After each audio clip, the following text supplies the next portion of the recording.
sistem rem ya, yaitu yang akan kita lakukan adalah pemeriksaan rem tromol ya, yaitu kita gunakan rem belakang untuk kita nanti akan melakukan proses pembongkaran dan pemeriksaan komponen-komponen. Baik, kita akan lanjutkan proses berikutnya. Setelah kita persiapan alat, kita sudah siapkan ada kunci ring, kemudian ada palu, kemudian ada tang kombinasi ya, dan kita sesuaikan dengan jenis motornya. Nah, pembongkaran kita nanti yang pertama lepas penyetel pedal atau penyetel rem, ini yang harus kita lepas. Kita gunakan kunci 14 ya, kita putar ke kiri.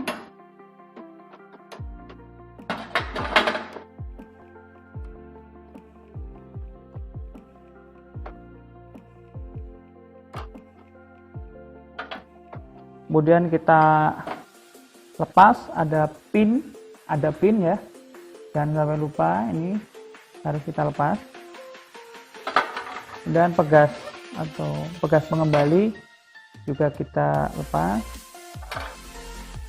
Dan setelah ini terlepas, baru kita akan mengendorkan dan melepas mur astroda belakang seperti itu.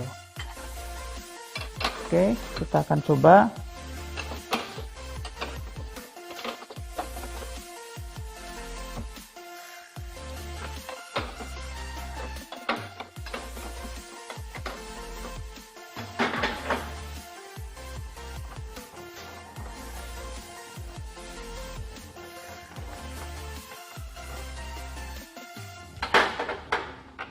Oke, setelah kita lepas murnya, kemudian kita keluarkan menggunakan palu.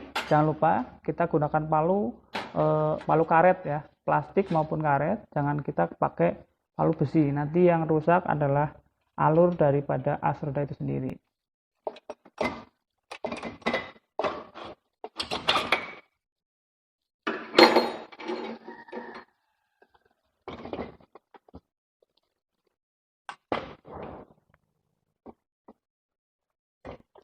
Untuk pemeriksaan berikutnya kita akan periksa diameter tromol ya, diameter dalam tromol. Kita gunakan vernier caliper ya. Di sini kita bisa pakai 0,05 mili atau kita bisa pakai 0,02 mili ya, tergantung kita punya yang ukuran berapa. Kemudian kita buka pengunci, kemudian kita letakkan pada titik tengah ya. Kita lihat ini sebagai titik tengah. Ini adalah lubang daripada as roda kita sebagai acuan. Kemudian kita tekan sampai mulut vernier caliper ini menyentuh dinding ya, menembus dinding. Kemudian setelah kita sentuh dindingnya, kemudian kita kunci. Oke, dan kita akan baca. Hasil pembacaan di sini adalah 129,9 ya, 129,9. Artinya kalau kita bandingkan standar di buku manual, limited atau limit itu ada sekitar 130 ya, 130, ada yang 131. Jadi diameternya masih masuk dan masih bisa kita pakai, rekomendasikan baik. Kemudian pemeriksaan berikutnya kita ke pemeriksaan kanvas rem. Pemeriksaan kanvas rem kita secara visual dulu ya, secara visual dari gesekan yang ada dalam kanvas rem itu sendiri, apakah itu dia bergesek rata atau tidak ya. Kemudian kita juga perhatikan pegas pengembali ketika kita gerakan seperti ini, diharapkan bisa kembali seperti semula ya, tidak mengunci. Mulut yang besar atau rahang yang mengukur diameter luar lakukan seperti ini ya. Tempatkan pada sambungan antara aluminium dengan asbesnya ya. Oke. Kita akan set. Oke. Ya, limit dari buku manual itu 2 mili. Ketebalan yang paling minimal ada 2 mili. Berarti ini masih kondisi masih standar dan kita rekomendasikan masih baik seperti itu. Kita ukur dua-duanya ya. Kita ukur 2 kanvas dengan ukuran 3 ukuran, di pinggir, di tengah, dan di pinggir. Jika salah satu kita ambil nilai yang paling kecil, jadi di pinggir. Kalau yang paling kecil itulah yang kita ambil untuk hasil pemeriksaan. Oke. Untuk langkah berikutnya setelah kita lakukan pemeriksaan diameter, kemudian pemeriksaan ketebalan kanvas, kita akan lakukan pemasangan ya. Pemasangan sebelum kita pasang, kita butuh pelumas. Di sini kita akan memelumasi dengan grease ya, grease. Kita gunakan grease untuk melumasi bagian nok ya, atau kem sepatu atau seperti ini, agar dia bisa berputar atau menekan dengan baik ya, dan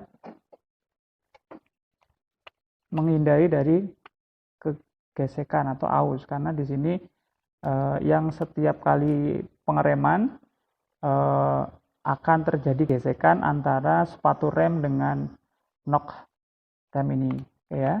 Jangan terlalu banyak, cukup secukupnya saja. Oke, setelah kita sudah lakukan pelumasan, kita akan pasang ke roda.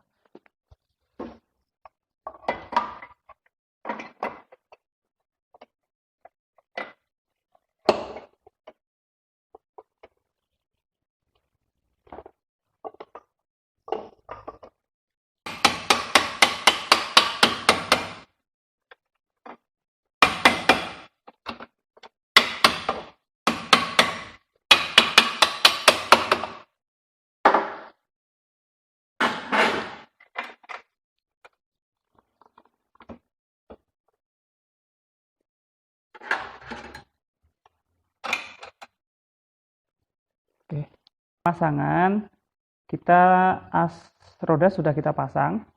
Kemudian sebelum kita memasang, kita pastikan untuk menyetel kerenggangan rantai ya. Sebelum kita kencangkan, sebelum kita pasang, kita menyetel dulu ya. Kemudian kita kencangkan dengan kunci 22.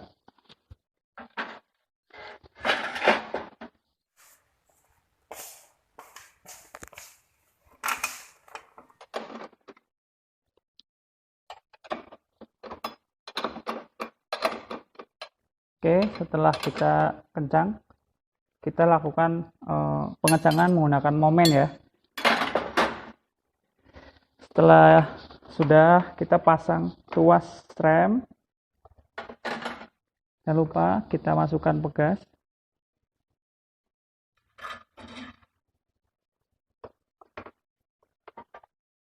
Kita masukkan pin.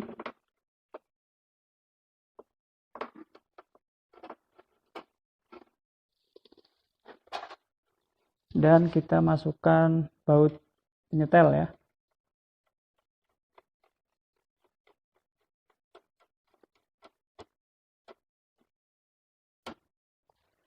Ini posisi baut penyetel sudah kita pasang. Nah, kita akan memastikan baut penyetel ini akan kita kencangkan sambil mengukur gerak bebas ya. Gerak bebas. Kita akan ukur gerak bebas pedal rem belakang dari posisi dia belum diinjak, kemudian dia saat diinjak. Nah, disinilah jarak yang akan kita ukur ya, jarak yang kita ukur. Alat yang kita gunakan adalah mistar baja untuk mengukur gerak bebas pedal rem belakang. Baik, untuk proses pemeriksaan berikutnya yaitu kita akan melakukan pemeriksaan gerak bebas pedal rem. Ya, ini adalah rem belakang. Ini posisi sedang, posisi off, tidak kita tekan. Ini kita ada di ukuran 34 ya. Kita anggap ini 34 sejajar. Kita tekan. Dia ada di 33. Jadi gerak bebasnya ini hanya 1 cm. Sedangkan standarnya itu adalah 2 sampai 3 cm. Berarti rekomendasi pengukuran ini, pemeriksaan pedal rem itu harus kita setel. Nah, kita akan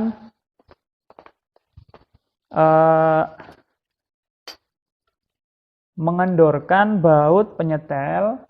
Kalau kita semakin ke kanan, kita kencangkan, maka gerak bebas akan semakin kecil. Tapi kalau semakin kita kurangin atau diputar ke kiri, maka kita akan mendapatkan pedal rem yang standar. Oke, kita sambil cek. Nah.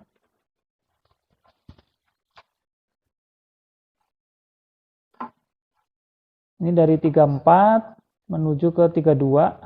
Ya, ini masih kurang sedikit. 2 cm-nya. Kita kendorkan. Oke. Ya, oke. Ini standar untuk pedal. Geraknya adalah di sini adalah kita ukur 2 cm. Akan perhatikan tanda panah. Ini adalah tanda di mana keausan kanvas rem ya. Jika ketika direm tanda ini melebihi tanda yang ada di tromol, melebihi ke bawah, lebih ke bawah, itu berarti menandakan ada keausan ya, keausan pada kanvas. Nah, kalau ini ada di atas berarti posisi pengereman itu masih standar. Tetapi kalau segitiga ini atau panah itu ketika kita rem itu sudah melebihi batas yang di bawah, maka kita harus lakukan penyetelan maupun kita lakukan pemeriksaan kanvas rem itu sendiri. Oke.